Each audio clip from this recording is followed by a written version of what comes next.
받으실 말씀은 사도행전 3장 1절에서 10절까지의 말씀입니다. 사도행전 3장 1절에서 10절까지 말씀을 다 같이 봉독하겠습니다. 제9시 기도 시간에 베드로와 요한이 성전에 올라갈새 나면서 못 걷게 된 이를 사람들이 메고 오니 이는 성전에 들어가는 사람들에게 구걸하기 위하여 날마다 미문이라는 성전문에 두는 자라.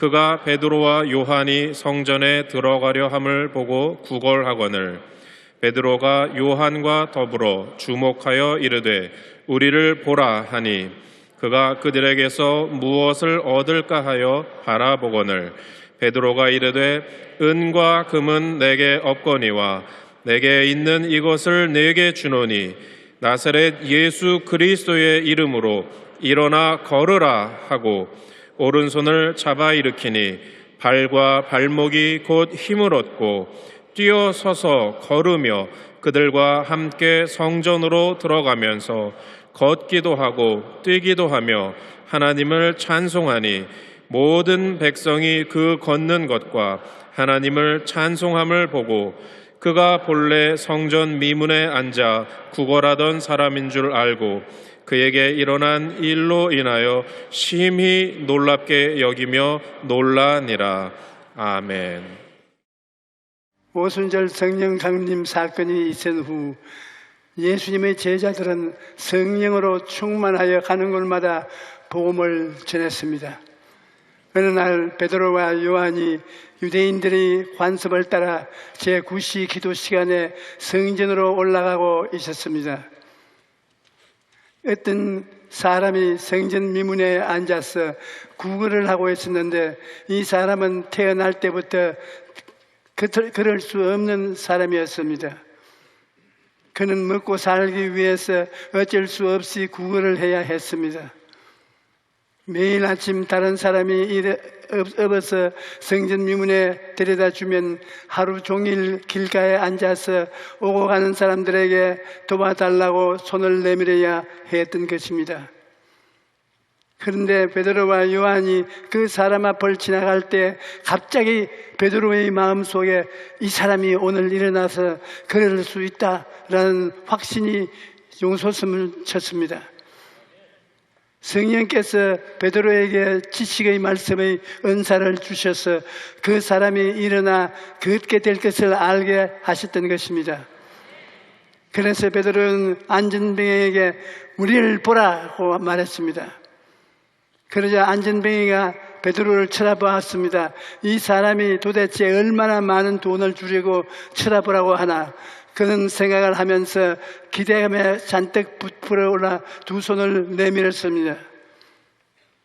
그런데 베드로가 말합니다. 은과 금은 내게 없다. 잔뜩 기대하고 있다가 돈이 없다는 말을 듣자 마음속에 실망이 꽉 들어찼습니다. 은과 금은 없는 사람이 왜 자기에게 우리를 보라고 하는지 이해할 수가 없었습니다. 그때 베드로가 단호하게 명령을 합니다. 내게 있는 이것을 내게 주노니 나사렛 예수 그리스도의 이름으로 일어나 걸으라. 그리고는 어리벙벙하게 앉아있는 그 사람의 손을 잡아고 일으켰습니다. 그 순간 놀라운 일이 일어났습니다. 성령의 능력이 그에게 임하자 갑자기 무릎이 펴지고 다리에 생기가 돌았습니다. 그는 벌떡 일어나서 구거리고 뭐고 다 집어치우고 걷기도 하고 뛰기도 하면서 하나님을 찬양했습니다. 이 사람은 일시적이고 현실적인 문제를 해결한 것이 목표였는데 성령의 능력으로 근원적인 문제를 해결받은 것입니다. 만약 베드로가 그에게 동전 몇 푼만 주고 그냥 지나가 버렸다면 그날 끼니는 해결했을지 몰라도 걷지 못한다는 근원적인 문제는 해결하지 못하고 평생 길가에 앉아서 구걸하면서 살다가 인생을 마쳤을 것입니다. 여러분, 예수께서 우리에게 오신 것은 일시적이고 현실적인 인생의 문제보다도 영원하고 근원적인 문제를 해결하기 위해 오신 것입니다. 근원적인 문제가 해결되면 현실적인 문제는 자연히 해결되는 것입니다. 나는 이 성경을 읽을 때마다 가슴이 찌릿해지는 것을 느낍니다. 베드로가 은과 금은 내게 없거니와 내게 있는 이것을 내게 준다고 말하는데, 베드로는 자기가 가진 것이 무엇인지를 확실히 알았던 것입니다. 안타깝게도 오늘날 많은 교회와 성도들이 은과 금을 가지고 있는데 예수님의 능력을 사용하지 못한다는 것을 보게 됩니다. 그 이유는 자기가 무엇을 가지고 있는지 모르고 있기 때문입니다. 베드로가 내게 있는 것이 무엇인지 분명히 알고 있다면 인생의 어리석음을 만날 때 좌절하거나 절망하지 않을 것입니다. 오늘 나는 여러분에게 묻고 싶습니다. 여러분 무엇을 가지고 있습니까? 내게 있는 것이 있으니 내게 있는 것을 내게 주겠다. 적어도 우리 교회 성도님들은 베드로처럼 자신 있게 말할 수 있어야 될 것입니다. 그래서 오늘 우리는 나에게는 과연 무엇이 있는가 알아보고자 하는 것입니다. 첫째로 내게 있는 것은 예수님의 이름입니다. 예수님의 이름은 예수님 자신이기 때문에 예수 이름에 권세와 능력이 있는 것입니다. 예수님께서는 자기의 이름을 우리에게 주셨습니다. 우리는 예수님의 이름으로 귀신도 쫓아내고 예수님의 이름으로 병도 고칠 수 있습니다. 그러나 예수님의 이름을 주셨어도 사용하지 않는 사람은 아무 유익도 얻지 못합니다. 예수님께서 자기 이름을 주신 것은 그 이름의 권세와 능력을 사용하라고 주신 것입니다. 그러므로 예수님의 이름을 사용해야 하는 것입니다. 예수님의 이름에는 놀라운 능력이 있는데 바로 죄를 사하는 능력입니다.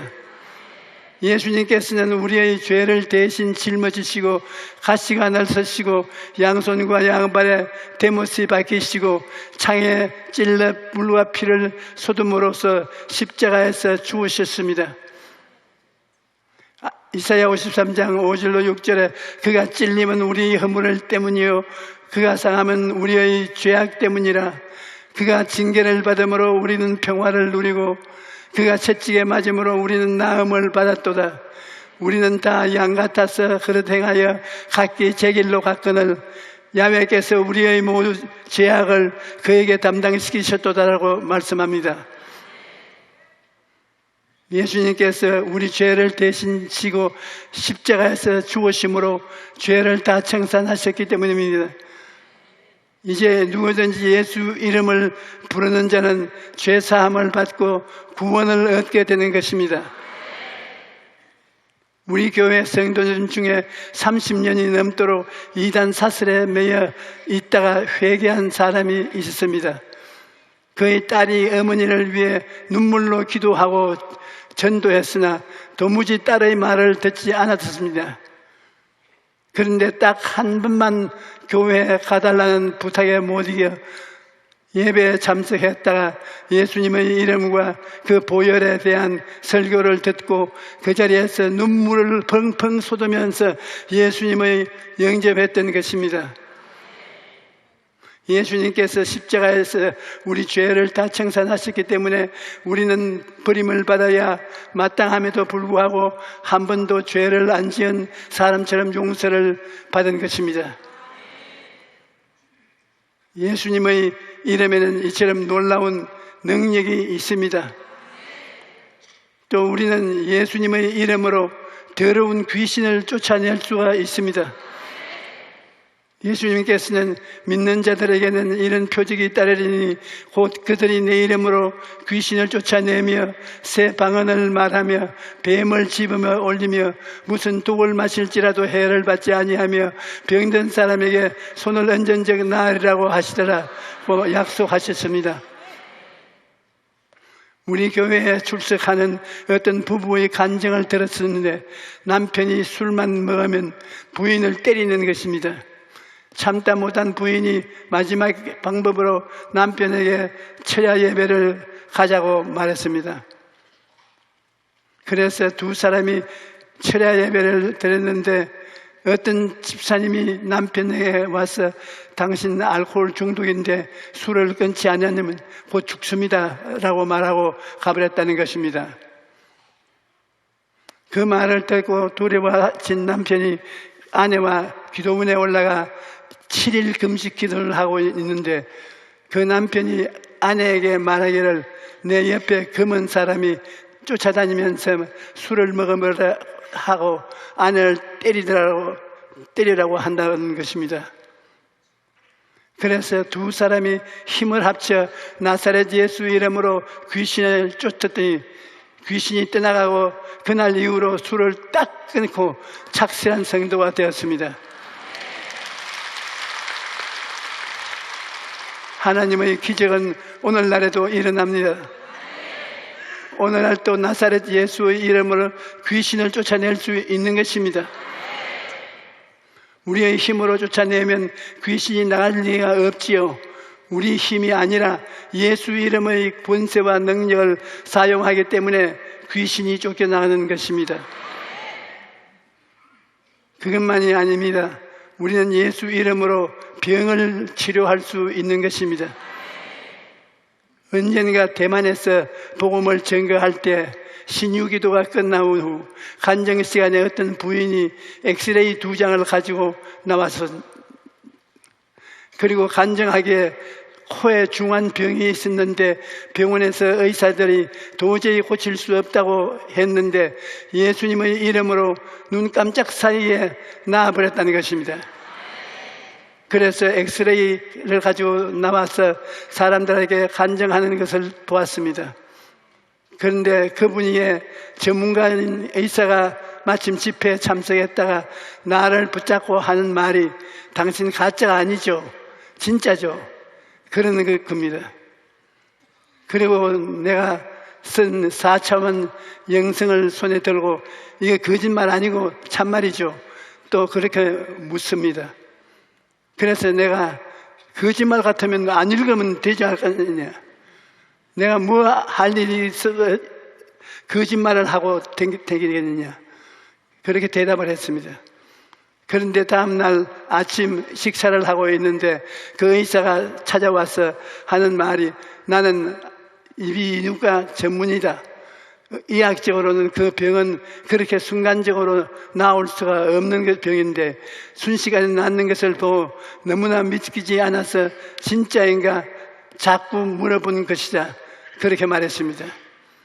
그리고 나서 그 사람이 완전히 예수 믿는 사람으로 변화된 것입니다. 예수 그리스도는 어제나 오늘이나 영원토록 동일하십니다.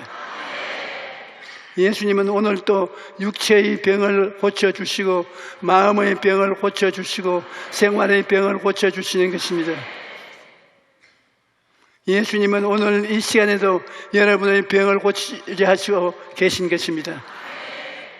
하나님께서는 너는 내게 부르짖어라 내가 내게 응답하겠고 내가 알지 못하는 크고 은밀한 일을 내게 보이리라고 말씀하고 계시는데 대다수의 사람들이 약간 기도하다가 포기해버리고 맙니다. 그러나 예수 이름에 하나님의 치료의 능력이 있다는 것을 진짜로 알면 목숨을 걸고 하루도 좋고 한 달도 좋고 매달리는 것이 좋은 것입니다. 그럴 때 기적이 일어나는 것입니다. 귀신을 쫓아낼 때도 마찬가지입니다. 한두 번 쫓아내서는 귀신이 나가지 않습니다. 나가는 것이 자기의 멸망이므로 귀신도 안 나가려고 끝까지 발부동을 칩니다. 그러나 승리는 이미 우리의 것이므로 결정되어 있기 때문에 끝까지 기도해야 합니다. 또 우리는 예수의 이름의 능력으로 가난과 저주에서 해방될 수 있는 것입니다. 예수 믿고 난 다음에 천국만 가는 것이 아닙니다. 우리는 예수 믿고 이 땅에 사는 동안 영혼이 잘됨같이 범사에 잘되고 강건한 삶을 살 수 있는 것입니다. 하나님께서 에덴을 지으셨을 때 헐벗고 굶주림을 만들지 않았습니다. 이것은 아담이 마귀의 말을 듣고 하나님을 반역함으로 말미암아 땅이 저주를 받아 우리 삶에 가난과 저주가 들어온 것입니다. 그런데 예수님이 우리를 위하여 저주를 받은 바 되사 율법의 저주에서 우리를 속량하기 때문에 예수님의 피를 믿으면 아브라함의 복을 받는 삶을 살 수가 있는 것입니다. 뿐만 아니라 우리는 예수님의 이름으로 죽음도 이길 수 있습니다. 이 땅에 태어난 사람은 누구나 육신의 죽음을 맞이합니다. 하지만 예수님을 믿는 사람에게는 죽음이 끝이 아닙니다. 예수님께서는 나는 부활이요 생명이니 나를 믿는 자는 죽어도 살겠거라고 말씀하셨습니다. 그러므로 예수 믿는 사람은 육신의 죽음이 끝이 아니라 새로운 시작인 것입니다. 히브리서 2장 15절에 예수님이 오신 것은 죽기를 무서워함으로 한평생 매여 종로로 다는 모든 자들을 놓아주려 하셨으며 말씀하십니다. 그러므로 우리는 더 이상 죽음을 무서워하지 않고 부활과 영생을 소망을 안고 살아갈 수 있는 것입니다. 여러분, 예수님이 이름을 가볍게 생각하지 마십시오. 예수님의 이름은 하나님 아들의 이름이요 그 속에 십자가에서 몸짓고 피 흘린 모든 공로가 들어있으며 그 속에 오중복음과 삼중축복이 들어있는 것입니다. 둘째로 내게 있는 것은 성령입니다. 여러분, 인생에 있어서 가장 무서운 것 중 하나는 고독입니다. 오늘날 많은 사람들이 먹고 사는 문제는 해결했을지 몰라도 고독이라는 문제를 해결하지 못해서 우울증에 걸리고 많은 고통을 당합니다. 가족이나 친구들이 함께 있어도 그들이 나를 이해하지 못한다면 고독한 것입니다. 그러나 예수님을 믿는 사람은 외롭지 않습니다.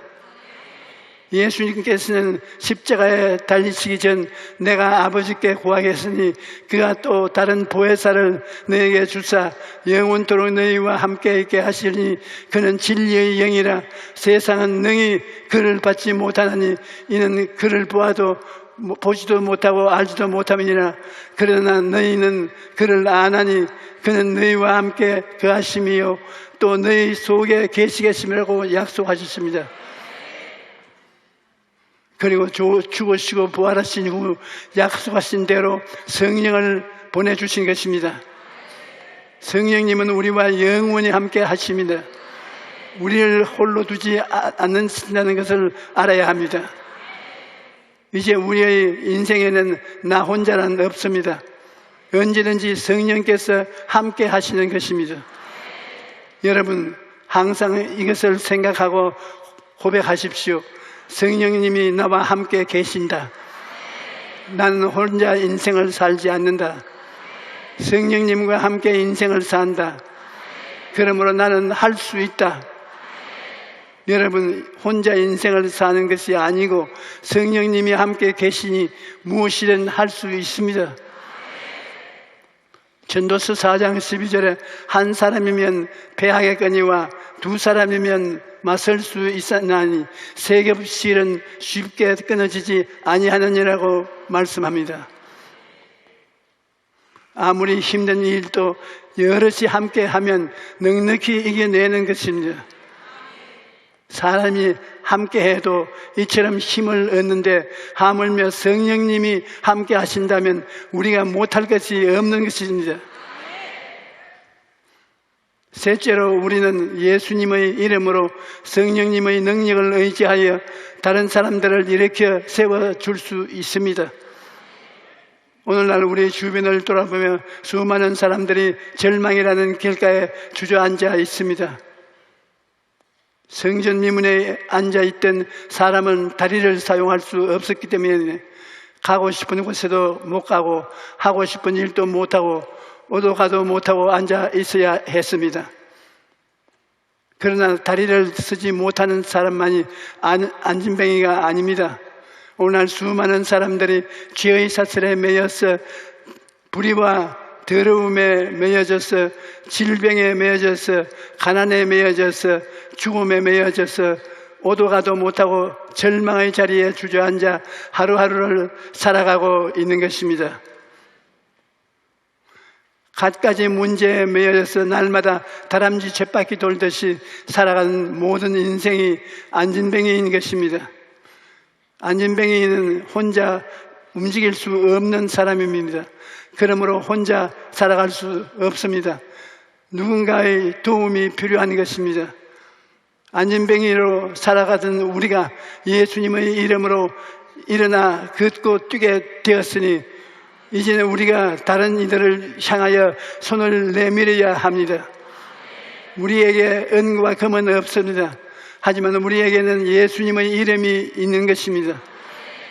그러므로 절망으로 주저앉은 사람들에게 다가가 은과 금은 내게 없거니와 내게 있는 것으로 내게 주노니 나사렛 예수 그리스도의 이름으로 일어나라 걸으라, 그렇게 복음을 선포하고 복음의 능력으로 그들을 일으켜 세워야 하는 것입니다. 구세군 창시자인 윌리엄스 부스에게 당신의 전도 비결은 무엇입니까? 라고 물었을 때 그는 이렇게 대답했습니다. 어느 날 런던의 빈민가를 보았을 때 가슴이 뜨거워지면서 눈물이 쏟아졌습니다. 그리고 내게 금과 은은 없었지만 나의 전부인 그리스도를 전하여 주리라고 생각하던 순간부터 전도의 능력이 나타났습니다. 그러므로 여러분, 은과 금은 내게 없거니와 내게 있는 이것을 내게 주노니 나사렛 예수 그리스도의 이름으로 일어나 걸으라고 말하는 것은 사랑의 외침인 것입니다. 나면서부터 안진뱅이였던 사람이 일어나 걷기를 바라는 베드로의 사랑의 외침이 그를 온전하게 회복시키려는 하나님의 사랑의 외침이었던 것입니다. 베드로와 요한은 하나님의 사랑의 통로로 쓰임을 받았던 것입니다. 우리도 죄와 더러움과 질병과 저주와 죽음 때문에 절망의 길에 앉아있던 사람들에게 하나님의 사랑의 통로가 되어야 합니다. 그들에게 복음을 전하고 예수 그리스도의 이름으로 그리스도의 손을 잡고 이렇게 교회에 데리고 와서 새로운 인생을 살도록 도와주어야 하는 것입니다. 그것이 하나님이 우리에게 원하시는 사랑의 삶입니다. 교회가 구제사역을 하는 것은 그들의 일시적이고 현실적인 문제를 해결해 주는 것으로서 참으로 귀한 사역입니다. 하지만 교회의 사명은 거기서 끝나는 것이 아닙니다.